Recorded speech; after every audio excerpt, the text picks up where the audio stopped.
Oke, kepada Adin dipersilakan untuk mempresentasikan proposal penelitiannya. Waktu dan tempat saya persilahkan.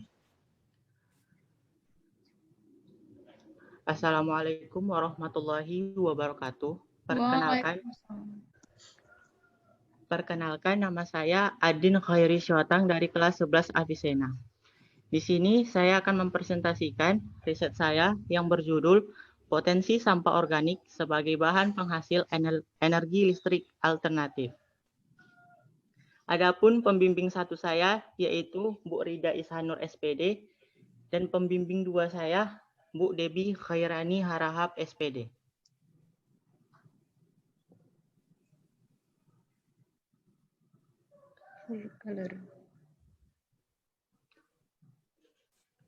Adapun latar belakang masalahnya yaitu sampah organik adalah barang yang sudah tidak terpakai dan dibuang oleh pemilik atau pemakai sebelumnya, tetapi masih bisa dipakai kalau dikelola dengan prosedur yang benar. Sampah organik memiliki potensi yang berbahaya bagi kesehatan masyarakat jika jumlahnya tidak dapat dikontrol. Sampah organik harus ditangani dengan benar agar tidak menimbulkan penyakit di masyarakat. Salah satu cara yang dapat dilakukan adalah dengan mengubahnya energi listrik alternatif yang ramah lingkungan. Jangan sampai hasil sumber listrik dari bahan tersebut.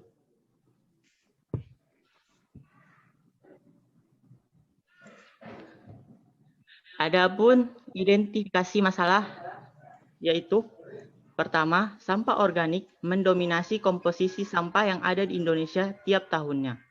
Yang kedua, sampah organik yang tidak dapat dikelola dengan baik dapat menimbulkan penyakit yang merugikan. Dan yang ketiga, kebutuhan listrik memungkinkan meningkatnya tarif listrik.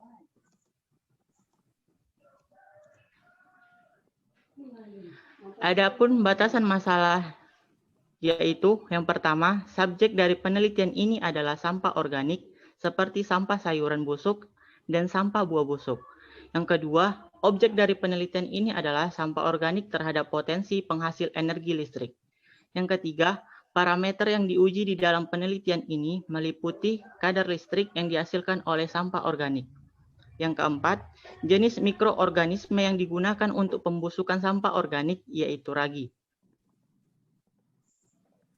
Dilakukan untuk mengetahui uji yang dilakukan untuk mengetahui kualitas listrik berupa uji tegangan yang dihasilkan dengan menggunakan lampu.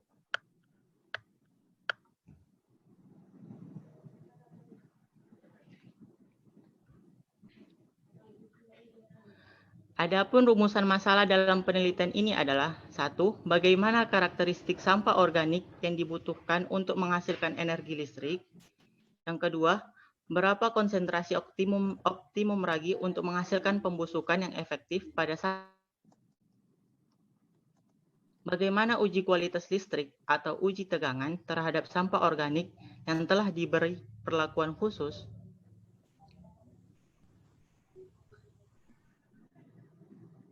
Adapun tujuan penelitian ini adalah yang pertama, mengetahui karakteristik sampah organik yang dibutuhkan untuk menghasilkan energi listrik. Yang kedua, mengetahui konsentrasi optimum ragi untuk menghasilkan pembusukan yang efektif pada sampah organik. Yang ketiga, mengetahui kualitas listrik atau uji tegangan terhadap sampah organik yang telah diberi perlakuan khusus.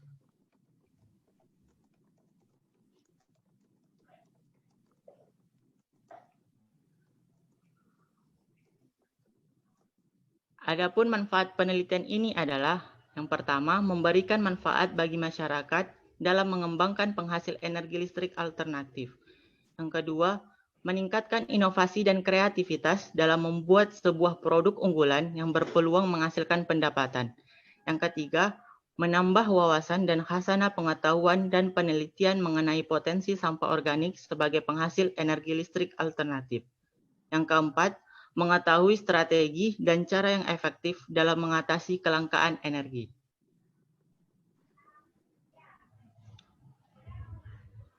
Adapun hipotesis penelitian ini yaitu H01 tidak terdapat pengaruh yang signifikan sampah organik untuk menghasilkan energi listrik. HA1 terdapat pengaruh yang signifikan sampah organik untuk menghasilkan energi listrik. H02 tidak terdapat pengaruh yang signifikan terhadap kualitas listrik yang dihasilkan dari sampah organik berdasarkan uji tegangan listrik. HA2 terdapat pengaruh yang signifikan kualitas listrik yang dihasilkan dari sampah organik berdasarkan uji tegangan listrik.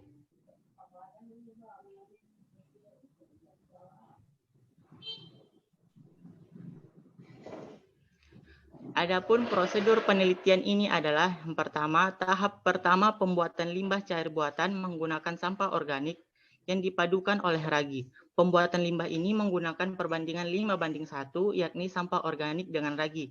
Kedua bahan dicampurkan dengan 20% air dan ditutup pada sebuah wadah untuk disimpan kurang lebih 3-4 hari. Dan setelah kedua bahan dicampurkan dengan menggunakan perbandingan yang diberi dan telah mengalami proses fermentasi, limbah cair akan siap melakukan pengukuran listrik. Tahap kedua adalah pengukuran listrik yang menggunakan amperemeter sebagai alat yang dibutuhkan untuk tahap pengukuran. Pada tahap ini, limbah cair buatan akan dikeluarkan dan diberi lempengan seng dengan lempengan tembaga di atasnya, kemudian dijepit dengan jepit buaya dan disambungkan dengan amperemeter untuk mengukur listrik yang dihasilkan. Yang ketiga adalah menganalisis kandungan yang terdapat dalam limbah cair buatan. Tahap ini dilakukan untuk mengetahui kandungan yang ada di dalam limbah cair buatan terdiri dari kandungan asam yang ada di dalam limbah cair buatan.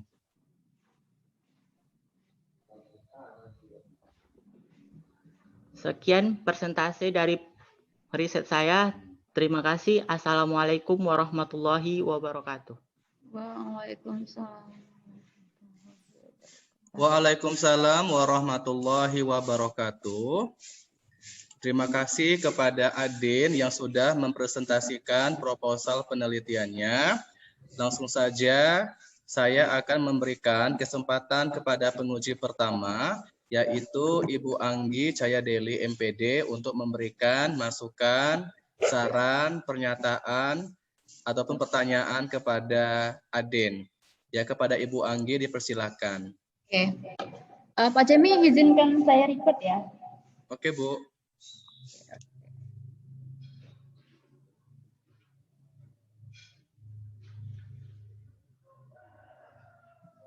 Belum diizinin. Record. Bukan share screen. Udah? Saya mau record dulu. Belum? Ya. Oh, hostnya bukan Bapak. Ya sudahlah. Gak bisa, harus dari orang itu. Udahlah, saya share screen aja lah, proposal Adin. Bisa. Gimana, udah kelihatan slide-nya, Pak? Oke. Halo, Assalamualaikum Adin. Waalaikumsalam, Mem. Oke, Adin coba tunjukkan mukanya, Nak. Biar kita bisa komunikasi walau terhalang jarak ya. Nah, tetap bisa tatap muka. Oke. Nah, Adin, sebelumnya judul penelitian kamu adalah potensi sampah organik sebagai bahan penghasil energi listrik TIPO ya. Ibu banyak menemukan kata listriknya itu TIPO. Di mana-mana tulisannya kayak gini. Nah, jadi ini tolong diperbaiki ya, Adin ya. Oke. Nah, langsung saja. Ini memang belum ada halamannya, Nak, daftar isinya? Belum, Mem. Belum ya. Oke. Nanti bisa dikasih halaman. Nah, kita ke bab 1. Bab 1 untuk kesalahan-kesalahan ringannya, ya seperti tadi ya. Nah, ini penulisan masih banyak yang harus diperbaiki. Ini juga Oke, kemudian untuk latar belakang masalah di paragraf kedua. Bisa dilihat ya, Adin. Salah satu penelitian yang sudah diteliti untuk membuat energi listrik alternatif yaitu bla bla bla. Nah, akan lebih baiknya kalau kata yang sudah diteliti ini menjadi yang sudah dilakukan. Ya kan? Karena kan ini udah penelitian. Nah, jadi kalau misalkan dia ketemu kata diteliti lagi seperti hal yang mubazir, ya kan? Jadi lebih tepatnya dilakukan. Nah, kemudian untuk penggunaan kata biolistrik itu digabung kan? Seperti biogas, bioetanol, biolistrik itu digabung. Nah, terus perhatikan lagi penggunaan kata di. Kalau di ketemu dengan kata tempat, maka dia dipisah. Ya kan, Din?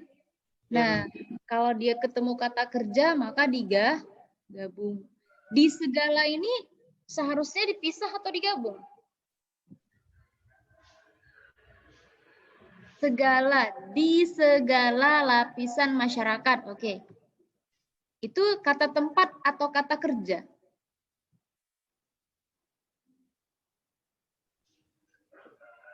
Ayo Adin. Kata tempat. Maka ini dipisah ya, Din ya. Oke. Nah, hal-hal yang seperti itu, Nak, yang berbau bahasa Indonesia juga perlu dipelajari kalau kita menulis artikel ilmiah, ya. Oke, nah, ini paragraf yang ketiga. Indonesia diperkirakan menghasilkan 64 juta ton sampah berdasarkan data Kementerian Lingkungan Hidup dan Kehutanan KLKHK. Oke. Nah, ini kan dia data. Nah, harus perlu sumber kutipan, Nak. Walaupun di sini sudah jelas bahwasannya itu dari Kementerian Lingkungan Hidup. Tetapi sumber primer ya Pak Jemi namanya ya. Sumber primernya itu apa? Misalkan dia di dalam, Adin temukan kutipan ini di dalam jurnal kah? Atau di dalam buku kah? Nah, itu harus disebutkan di sini. Misalkan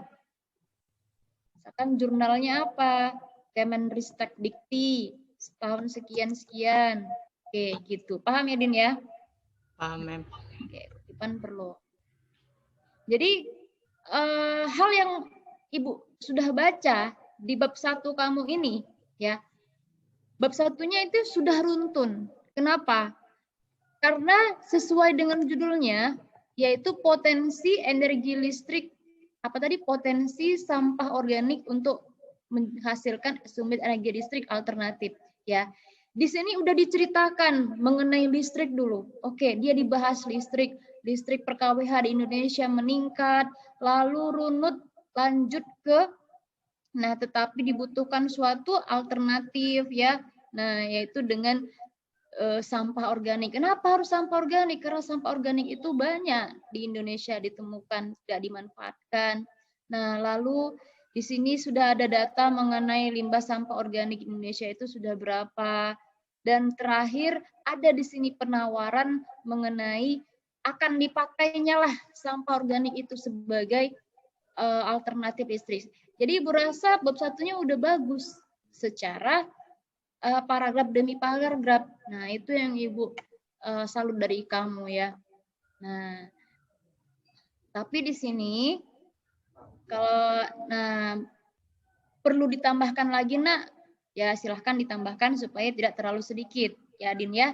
Jadi yang Ibu puji adalah kerunutan, runtut, koheren, paragrafnya itu udah pas sesuai dengan judul yang diminta. Semuanya ada di situ. Nah, sekarang kita masuk ke identifikasi masalah. Identifikasi masalah itu apa? Ini sambil dicatat ya, Adin ya. Yaitu poin-poin masalah yang ada atau yang ditemukan di latar belakang. Oke, kita baca pertama. Sampah organik mendominasi komposisi sampah yang ada di Indonesia. Ya, ini ada di latar belakang. Yang kedua, sampah organik yang tidak dikelola dengan baik. Ya, ini ada di latar belakang. Dia berupa masalah. Dan yang ketiga, kebutuhan listrik semakin meningkat setiap tahunnya.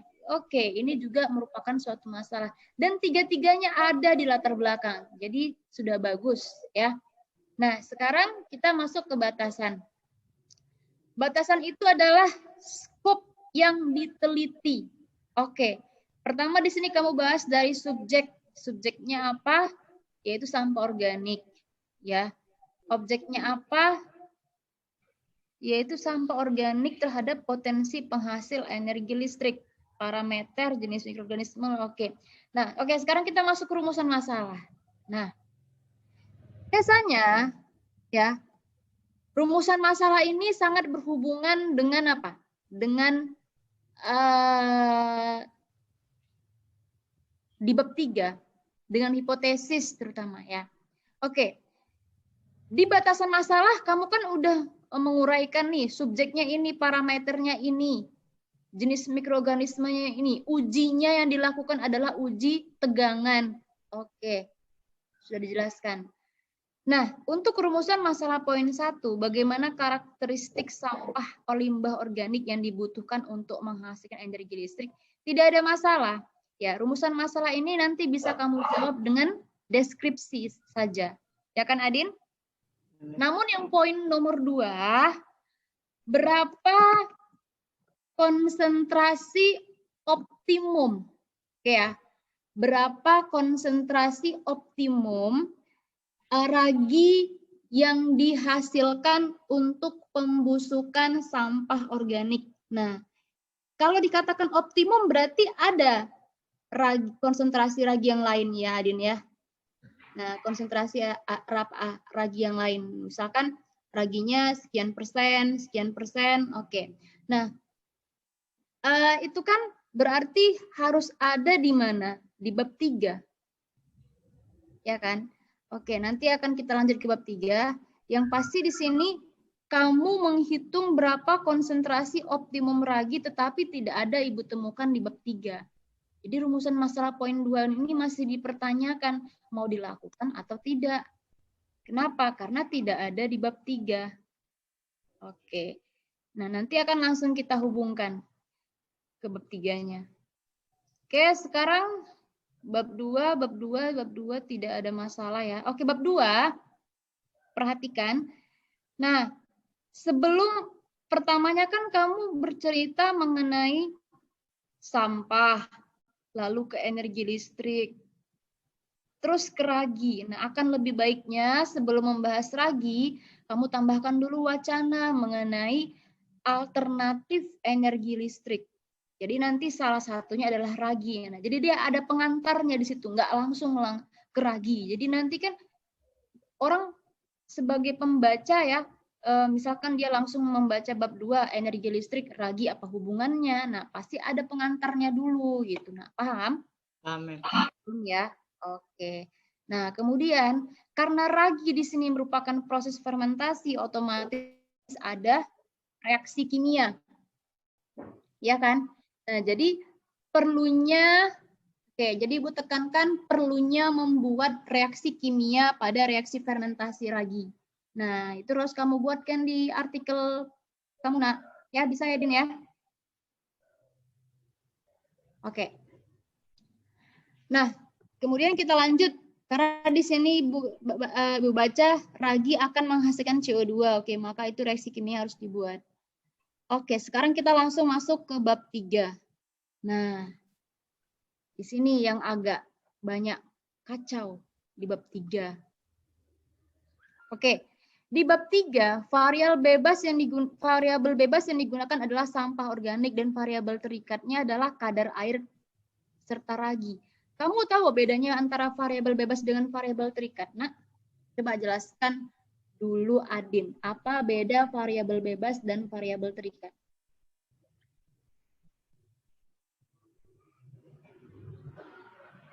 Din. Lupa. Bentar, Mem. Oke. Mau catatan dulu bedanya variabel bebas dengan variabel terikat.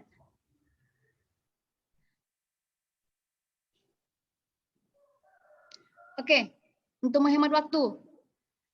Variabel bebas itu adalah faktor yang dibuat bebas. Sedangkan variabel terikat itu faktor yang dipengaruhi oleh si variabel terikat tadi. Nah, oke, variabel bebas di sini adalah sampah organik, ya kan? Tetapi variabel terikatnya Kenapa harus kadar air? Terus kenapa ragi? Apa yang mau kamu lihat dalam ragi ini? Coba nak.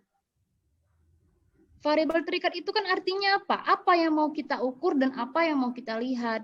Nah, yang Ibu tanyakan, kamu kan mau membuat alternatif sumber listrik, ya kan? Mau membuat alternatif sumber listrik. Kenapa harus airnya yang harus diukur? Dan kenapa raginya? Emang raginya itu kenapa? Apa yang mau diukur di dalam ragi? Nah, itu pertanyaan Ibu. Paham, Adin? Paham, Mem. Oke, coba jelaskan dulu lah. Mana tahu kamu punya jawaban? Jadi, Mem, di penelitian ini kadar air kan saya belum tahu, Mem, berapa yang cara membuat limbah organiknya itu harus menggunakan kadar airnya berapa persen sama raginya berapa banyak, Mem. Jadi Nah, seharusnya, oke, benar. Seharusnya kalau memang seperti itu justru yang kamu jadikan variabel bebas. Ya kan, Pak Jemi? Nah, karena kan variabel bebas itu adalah faktor yang dibuat bebas. Bebas jumlahnya, bebas konsentrasinya. Jadi kalau kamu mau melihat berapa kadar air yang harus dibutuhkan, itulah yang justru harus dijadikan variabel bebas. Jadi di sini Ibu revisi ya, Adin ya. Nah, dengarkan. Variabel bebasmu adalah konsentrasi sampah organik, kemudian kadar airnya. Udah, itu aja. Sedangkan variabel terikatnya itu adalah apa yang mau kamu lihat dari hasil eksperimen ini. Yaitu apa tadi, nak? Tegangan listrik yang akan dihasilkan. Itu variabel terikatnya. Paham, Adin? paham, Mem. Oke, good. Nah, jadi nanti silakan diperbaiki ya. Oke, terus ragi ini apa? Hapus. Ragi ini bukan variabel. Ini apa namanya? Ini justru mungkin seperti ini ya, konsentrasi ragi. Nah, gitu. Oke, berikutnya adalah jenis dan desain penelitian. Nah, jenis desain penelitian. Tadi berdasarkan rumusan masalah poin 2, oke, yuk kita jalan-jalan lagi, balik ke rumusan masalah poin 2. Nah, kamu mau melihat apa? Coba baca. Berapa konsentrasi optimum ragi untuk menghasilkan pembusukan efektif pada sampah organik? Oke. Tahu maksud kata optimum, nah? Optimum itu berarti suhu yang konsentrasi yang bagus ya, yang menghasilkan tegangan yang bagus. Nah, jadi kalau ada yang namanya optimum, pasti di sini ada beberapa konsentrasi ragi. Misalkan raginya sekian persen, airnya sekian persen. Kan tadi variabel bebasnya adalah air dengan ragi kan? Konsentrasi ragi kan? Oke. Jadi di sini kamu menggunakan jenis penelitian rancangan acak lengkap RAL, tapi tidak Ibu temukan tabelnya. Mana tabelnya? Nah, tahu kan tabel RAL? Tabel perlakuannya kan, Mem? Iya, tabel perlakuannya. Misalkan Ibu buat misalkan seperti ini ya. Ini pemisalan aja. Nah, ini misalkan konsentrasi ragimu ya, pagi. Kemudian apa namanya? Apa sih? Air, kadar air ya. Air. Nah, misalkan untuk percobaan pertama, misalkan ada 2 percobaan, raginya 50%, airnya 50%. Untuk percobaan kedua, raginya 45%, airnya 65%. Nah, jadi lebih kurang seperti ini ya, Pak Jemi ya.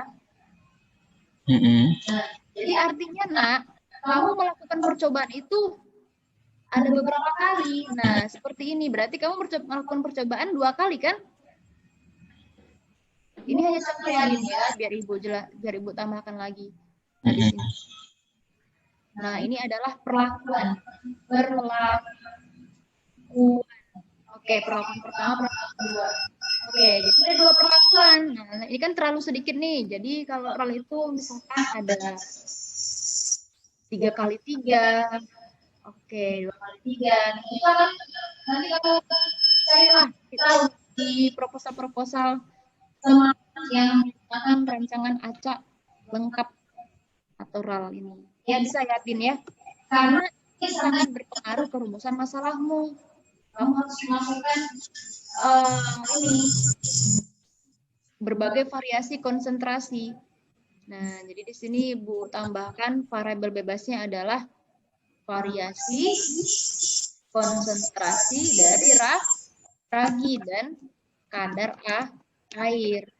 Nah, jadi yang mau kamu cari itu di konsentrasi ragi dan kadar air yang mana yang bisa menghasilkan tegangan listrik yang baik. Paham ya? Paham? Amin. Betul, paham ya? Oke. Nah, untuk variasinya, kuantitasnya itu ya tergantung kamu sama pembimbing. Nah, ya. Silakan. Terus yang terakhir, ini mengenai prosedur penelitian. Nah, ini juga sangat berhubungan sama yang barusan kita lakukan tadi. Di prosedur penelitian, kamu udah mutlak bilangkan pembuatan limbah ini menggunakan perbandingan 5:1 sampah organik dengan ragi. Ya. Sampah organiknya dengan ragi 5:1. Nah, padahal di rumusan masalah kamu mau mencari berapa ragi optimum. Paham maksud Ibu? Amin.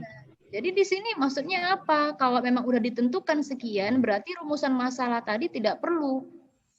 Ya kan? Karena udah tahu nih, perbandingannya kan komposisinya 5:1. Kemudian airnya 20%. Nah, kalau udah seperti ini, mengacu ke rumusan masalah yang tadi, ini kamu hapus, kamu ganti. Jadi penelitian ini memiliki 3 tahap, ya kan? Pembuatan limbah cair. Terus pembuatan limbah ini menggunakan perbandingan variasi konsentrasi sekian, sekian, sekian. Kadar airnya, konsentrasinya sekian, sekian, sekian. Nah, yang nantinya akan diperoleh kondisi optimum. Yang mana yang menghasilkan tegangan listrik yang bagus. Ya. Oke. Bisa, Adin? Bisa, Mem. Oke. Yang paling terakhir yang Ibu agak bingung, ya. Coba ini tahap ketiga pembuatan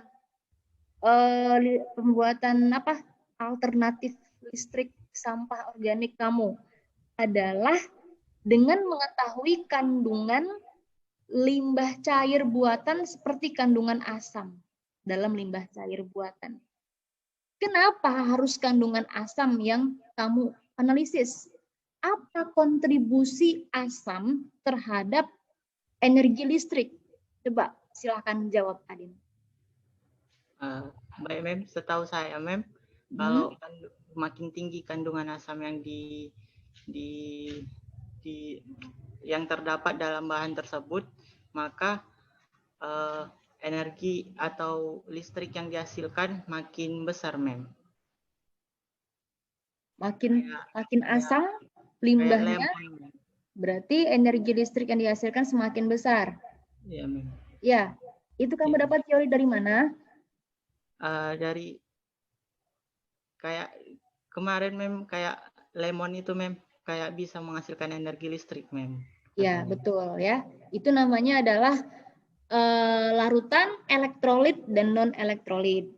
Asam, basa, garam itu merupakan larutan elektrolit. Elektrolit artinya bisa menghantarkan listrik. Oke, bagus. Kamu udah bisa jawab.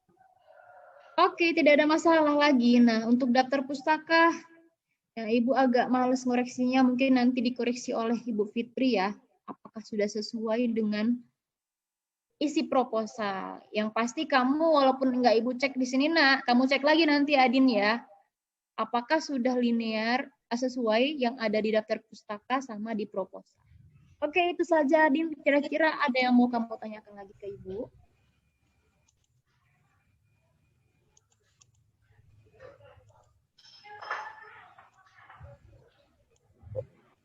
Nanti Ibu akan mengirimkan ke Serjemi ya, biar Serjemi nanti yang mengirimkan ke Adin untuk masukkan proposal ini.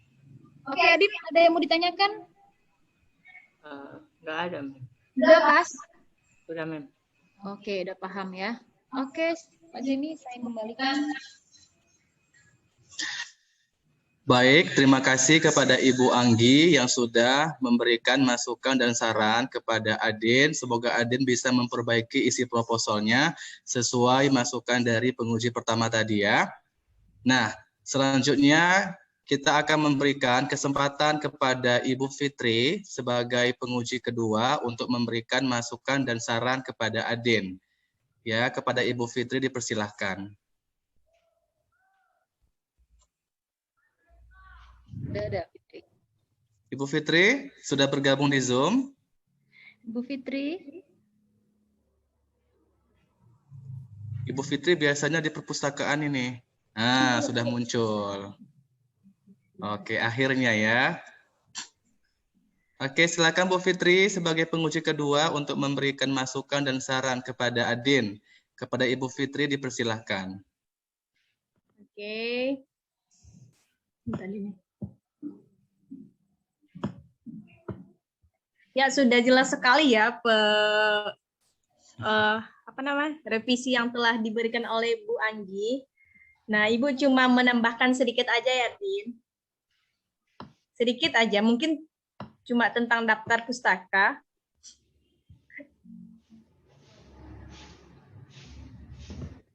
Oke, mana dia tadi? Oh, nggak nampak.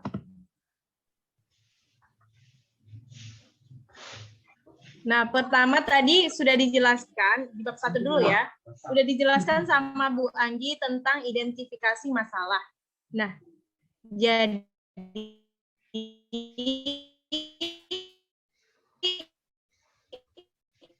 setiap yang kamu sebut belakang, nah itu yang harus diingat. Kok nggak stabil? Dan tadi udah satu persatu dijelaskan oleh Bu Anggi. Kemudian Miss mau nanya untuk ini. Jenis mikroorganisme yang digunakan untuk pembusukan sampah organik yaitu ragi, ya kan? Ragi yang digunakan di sini ragi yang mana ya, Adin? Mana Adinnya? Ini, Mem. Ini, Miss. Ragi itu apa cuma satu jenis ragi? Ragi yang digunakan itu, Miss, ragi tape, Miss. Ragi tape, tapi nggak ada kamu jelaskan. Kan ada ragi roti, beda kan sama tape. Jadi kamu mau menggunakan ragi tape. Jadi kamu jelaskan nanti ragi apa gitu ya. Nah, kemudian di rumusan masalah. Nah, rumusan masalahnya sama tujuannya sudah sesuai Miss nampak, tapi pas Miss tengok ke hipotesis penelitiannya, kayak nggak sesuai. Karena di hipotesis penelitiannya kamu buat tidak ada pengaruh. Berarti di sini, di rumusan masalah tentu harus kamu buat juga bagaimana pengaruh sampah organik terhadap apa tadi? Sesuai lah pokoknya hipotesis sama rumusan masalahnya. Karena kan hipotesis itu menjawab dari rumusan masalah. Jawaban sementara dari rumusan masalah yang kamu buat. Berarti di sini harus berhubungan antara rumusan masalah dengan hipotesis yang kamu buat di bab 2. Gitu ya. Karena Miss tengok di hipotesisnya tentang pengaruh dan tidak ada pengaruh. Berarti di sini bagaimana pengaruh bla bla bla terhadap ini gitu. Sesuai lah pokoknya kamu buat gitu ya. Untuk rumusan masalah.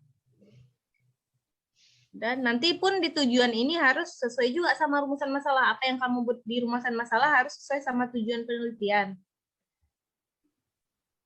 Kemudian begitu itu saja untuk bab 1. Kemudian untuk bab 2. Nah, di bab 2-nya ini kan sampah. Yang dibahas sampah organik kan. Nah, kayaknya ini masih kurang Miss rasa karena cuma sedikit materinya. Jadi harus lebih banyak lagi materi tentang sampah organik itu nanti gunanya apa gitu. Bisa untuk ini, agak ditambahkan lagi sebagai penguat dalam penelitian yang akan kamu lakukan.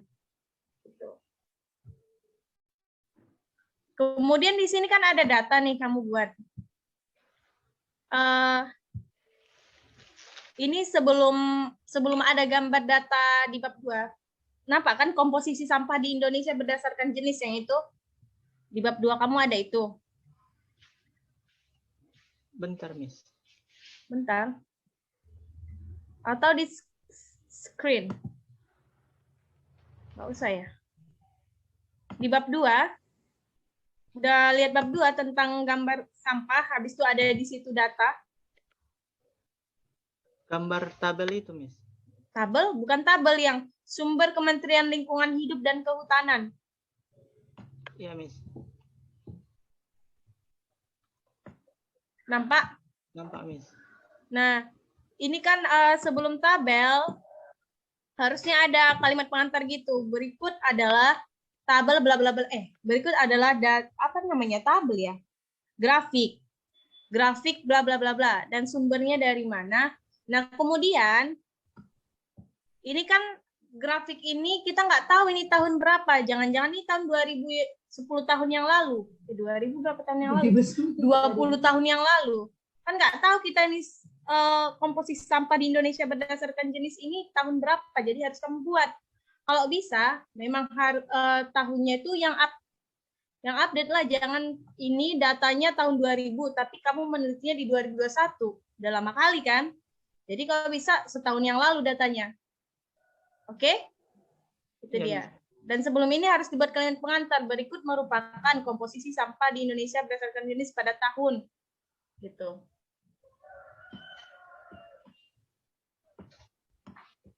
Dan buat keterangannya, gambar 1, grafik bla bla bla bla.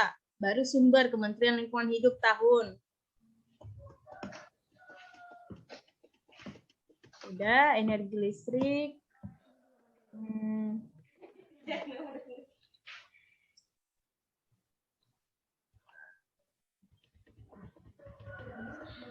Di energi listrik ini bisa aja kamu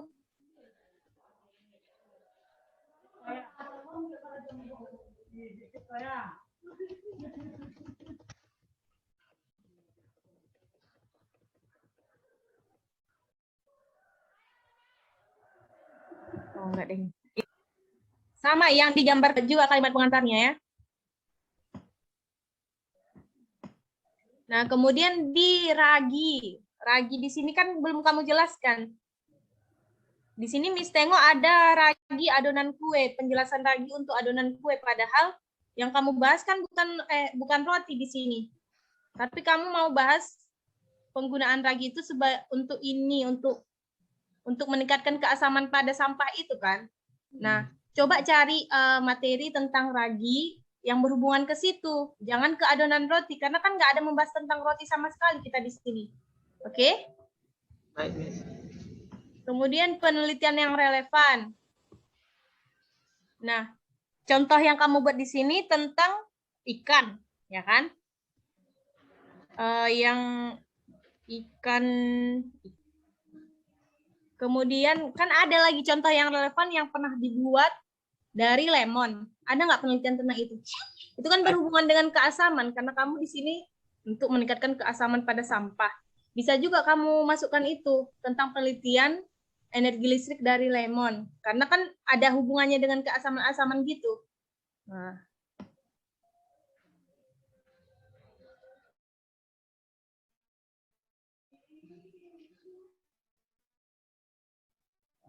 Kemudian, nah di sini tadi yang misalnya hipotekan sampah organik untuk menghasilkan energi. Inilah yang harus kamu tambahkan di rumusan masalah kamu. Ya. Jadi ini harus berhubungan sama rumusan masalah. Berarti di rumusan masalah kamu harus buat bagaimana pengaruh sampah organik terhadap energi listrik gitu mungkin. Atau ini kamu komunikasikan lagi sama pembimbingnya atau Pak Jemi. Oke. Di hipotesis penelitian. Kemudian di bab 3.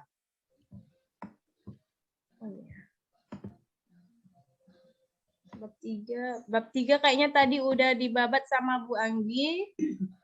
Nggak usah dijelaskan lagi ya. Oh, di sini nih. Yang di bab 3 tentang prosedurnya.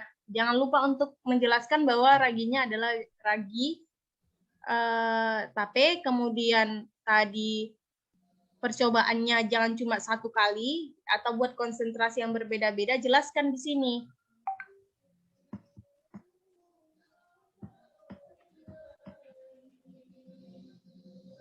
Udah selesai untuk itu.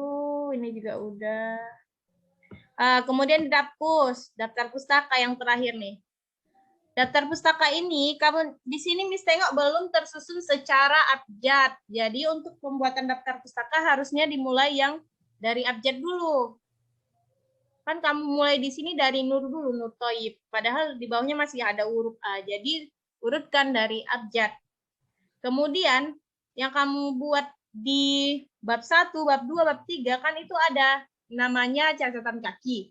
Nah, catatan kaki yang kamu letakkan di dapus itu wajib kamu catatan kaki yang kamu buat di bab 1, 2, 3 itu wajib kamu buat di daftar pustaka. Jangan sampai ada yang nggak masuk di daftar pustaka. Gitu. Mungkin sekian dari Miss. Terima kasih.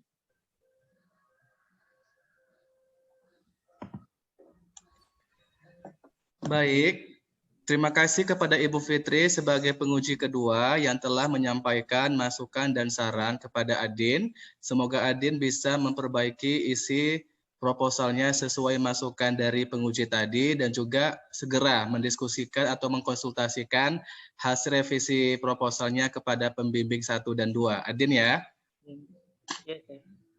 Oke, Adin, ada pertanyaan yang ingin saya tanyakan. Ya. Oke, nah, kenapa kamu harus menggunakan ragi tape? Ya, di sini ada saya baca di bagian batasan masalah. Di sini jenis mikroorganisme yang digunakan untuk pembusukan sampah organik adalah ragi. Tadi yang ditanyakan sama Bu Fitri, ragi apa yang kamu gunakan? Kamu jawab ragi tape. Apa alasan kamu menggunakan ragi tape? Atau Saccharomyces cerevisiae? Kamu di sini mau membuat tape ya? Enggak kan? Enggak, Sir. Jadi kenapa harus pakai ragi?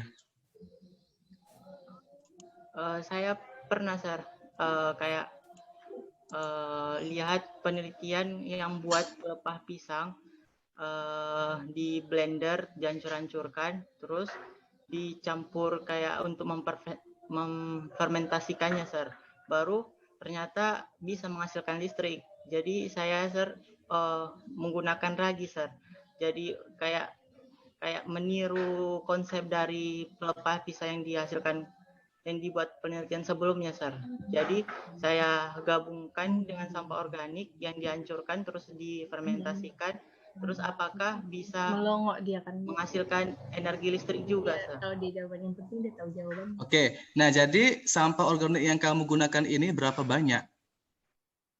Kira-kira aja, berapa kamu sediakan untuk menghasilkan sekian tegangan listrik? Berapa banyak sampah organik yang kamu sediakan, yang kamu gunakan? 1 drum, 1 ember, atau bagaimana nih? 1 gayung, coba. 1 ember kecil yang biasa itu, Sir. 1 ember kecil, kemudian berapa banyak lagi? Sampahnya belum dibilang berapa banyak.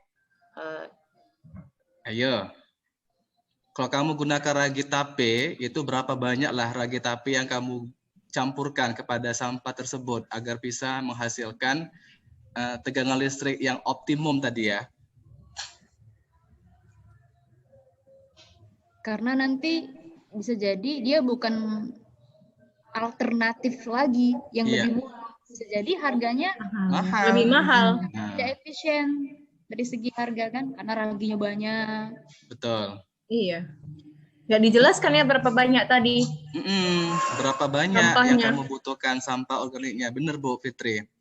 Nah, kemudian ini sampah organiknya hanya terbatas pada sayur dan buah busuk saja ya? Sayurnya nggak terini gitu, sayur kangkung nggak gitu. Berarti boleh sayur apa-apa aja. Sayur Kalau terserah sayur- lah ya. Kalau sayur kayak kita sampah organik kayaknya bebas, mau sayur Bebas. apa aja.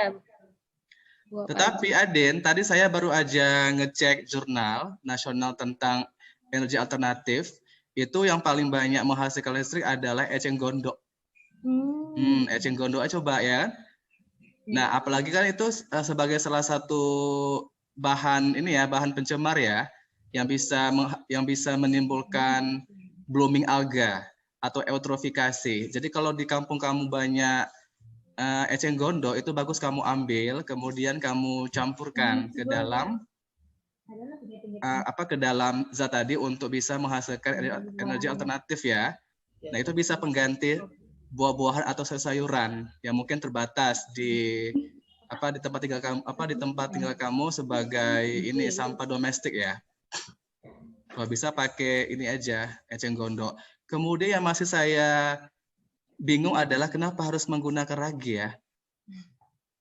Kenapa tidak menggunakan EM4 aja? Atau EM4? Atau pupuk cair, atau efektif mikroorganisme 4. Kenapa nggak pakai itu aja? Itu lebih banyak mikroorganismenya daripada ragi. Ragi cuma satu jenis jamur, yaitu Saccharomyces cerevisiae.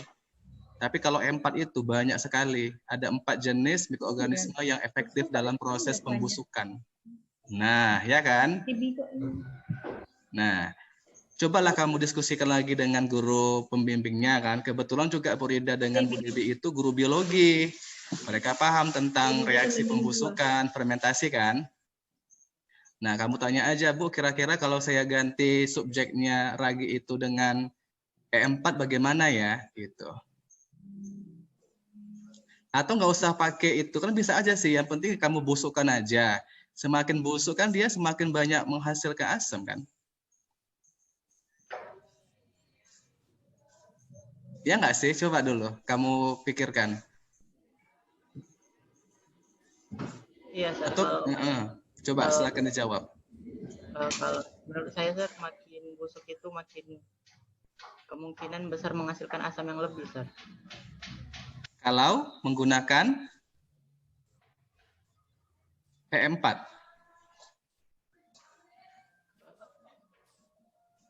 Tadi bagaimana yang kamu sampaikan? Kalau menurut saya, Sir, makin busuk, makin banyak kandungan asam yang dihasilkan, Sir. Berarti itu lebih ke lama ya, lama pembusukannya. Semakin lama kamu diamkan dalam ruangan atau wadah tertutup, maka semakin busuk gitu. Iya, Sir. Oke. E4 lebih cepat membusuk ya. E4. Nah, sebetulnya gampang sekali membuat E4 loh. Nggak usah pakai ragi, nggak usah pakai apa-apa, itu aja. Tapi lebih cepat memang pakai molase, yaitu lebih cepat untuk proses pembusukannya. Tetapi kalau kamu hanya memiliki sampah organik saja tanpa ada molase, saya rasa bisa aja kamu masukkan ke dalam wadah tertutup, kamu tutup aja. Itu kan reaksi fermentasinya secara anaerob ya, tanpa melibatkan oksigen. Semakin busuk, semakin lama kamu diamkan di dalam wadah tertutup, maka semakin asam dia kan.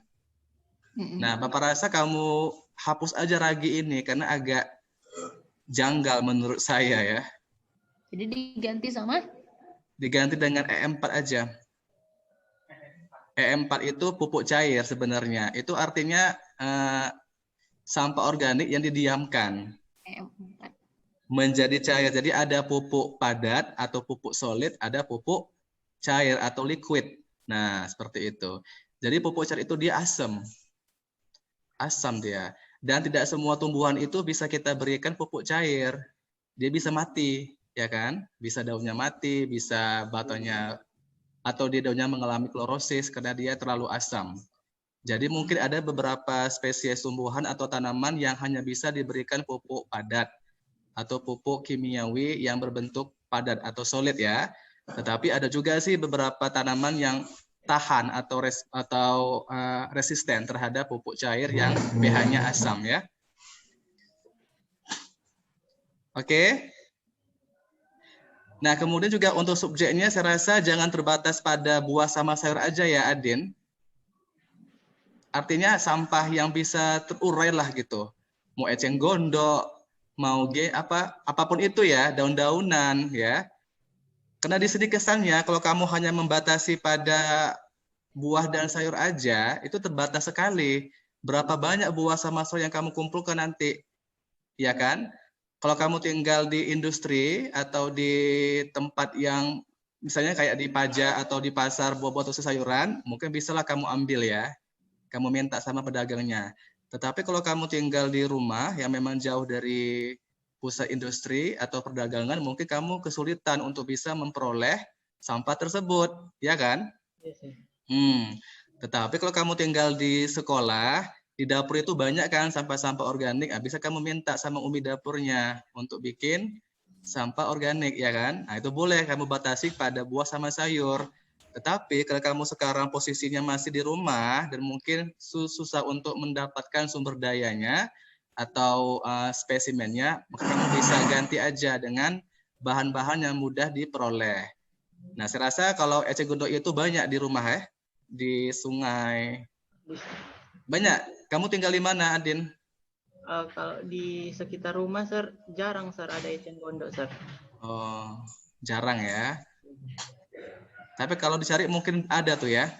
Ada, sir. Oke. Oke, itu aja lah.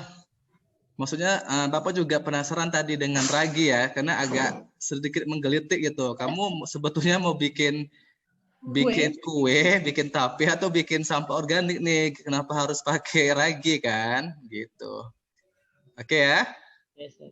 Nah, nanti kalau kamu ingin bertanya lagi kepada penguji, silakan. Nanti saya akan mengirimkan masukan dari Bu Fitri dan Bu Anggi ke WA kamu.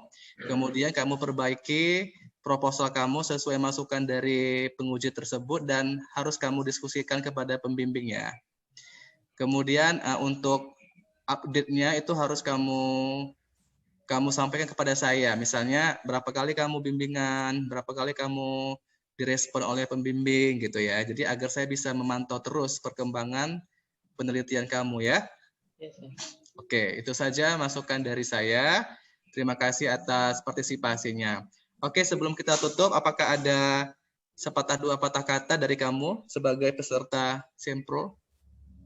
Silahkan. Atau ada yang kamu tanyakan yang masih mengganjal di hati? Atau mungkin ada masalah atau kendala, silakan disampaikan. Sudah cukup, sir. Cukup? Oke. Oke, terima kasih kepada Ibu Anggi dan Ibu Fitri yang sudah meluangkan waktunya untuk menjadi penguji pada Sempro kali ini. Saya ucapkan terima kasih banyak. Ya, semoga apa yang Ibu-ibu sampaikan tadi bisa bermanfaat bagi perkembangan proposal Adin. Sehingga dia bisa melakukan penelitian di semester ini harusnya ya Adin ya. Kamu harusnya penelitian di semester ini. Semester depan kamu udah di kelas 3 ya. Tapi nggak apa-apa, walaupun agak telat, tapi kamu tetap mengerjakan proposal ya. Oke, terima kasih atas waktunya ibu-ibu sekalian dan Adin juga. Saya akhiri dengan ucapan wassalamualaikum warahmatullahi wabarakatuh. Waalaikumsalam warahmatullahi